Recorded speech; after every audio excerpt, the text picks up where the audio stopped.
waxay nagu ceebo oo qarankan ceeb ku ah dalahaan iyo dadahaana ceeb ku ah ganacsadaha Jamhuuriyadda Somaliland ee maalkiisii iyo hantidiisii iyo cirdigiisiiba geliyay Somaliland in maanta la yiraahdo cadawga Jamhuuriyadda Somaliland baa gacanta loo gelinaya waa xaraan maqtac yeelina mayno ogolaan mayno adeer waxa leeyahay wixii isaga maanta haddii ay ka fusho kuwa kale lagu fulaysa halay wixii ganacsatada oo dhan ba ku xigta ayaa ku xigaysa waxaan leeyahay xukuumaddu Jamhuuriyadda Somaliland oo garwadeen ka yahay Muuse Biixi Cabdi madaxweyne waa qaranka ceeb bay ku tahay in Ismaaciil Cumar Geelle oo ah cadawga kaliya ee qarankani leeyahay in ganacsadaha Somaliland gacanta loo geliyo ceeb iyo sharaf darro ku tahay qaranka Jamhuuriyadda Somaliland waxaan ku leeyahay madaxweyne haddii ay ka soo baxday cid kale ay waxaan fooljar garayso cid kale ka dambeysina dabagalkeeda in la sameeyo way waa in la helaa cid waxaan sameeyay haddii maanta Axmed ku dhacdo kuwa kale ku dhacaysa daabshiil bay ku dhicin oo Saciid bay ku dhicin Hebel bay ku dhicin kuwa kale ku dhacaysa maalinba mid baa la dubacsan waxaan leeyahay waxaan ogolaanana maaha mar labaad iyo mar saddexaad iyo mar afraad waxaan leeyahay adeer xor buu yahay ganacsadaha Axmed Geelaar waa nin dalkiisii maalkiisii geliyay ee laba warshadood intuu furay midna caanaatay midna kookaatay midna sharaabtay waxaan leeyahay dib ha looga joogsado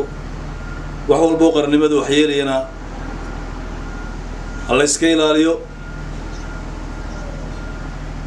waxaan arkay salaadiintii beesha Arab oo hadlaysa si wanaagsan bay u hadleen laakiin mid uun baan yar diidayo ay lahaayeen ciidamadan kala soo baxay naaynimadeeda Arab qaranka ugu sutay beesha dhexe qaranka lambar 1 waxa ka oo ku suntan Arab waa raggii ugu horeeyay Suldaan Maxamed Ilaahay naxariistanaa ka waraabiye oo Suldaan Cumar ahaa aabihii maalinta hadlayay isagii Suldaan Barre iyo salaadiin kale salaadiintii naqirtii reerka Suldaan Maxamed Suldaankii wuxuu ahaa reerkii waxay ay tignika iyo hub iyo ciidan baa hayeen ku soo wareejiyay madaxweynihii markaa joogay dalka Ilaahay raalli ka aadeen naxariistii jannada Allah ka waraabiye Maxamed Xaaji Ibrahim Ciga suldaankii kaliya ahaa intuu soo qaaday hubkii ciidankiiba ku soo wareejiyay buu ahaa seeskii ugu horeeyay la dhigay qarannimada Jamhuuriyadda Somaliland ee uu ka dhigista marka beesha dhexe adeer beesha Arab waxay kaga taalaa qarannimada Jamhuuriyadda Somaliland oo ku suntanta wax loo qoori karana maaha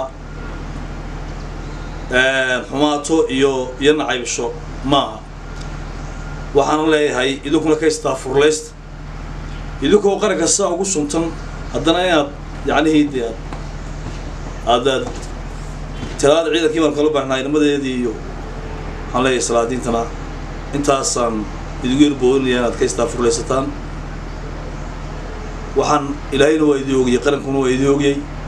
inaad qaranka ku suntantihiin seeskii ugu horeeyay Jamhuuriyadda Somaliland la dhigay inaad ka mid ahaydeen waxaan aad idigu boorinayaa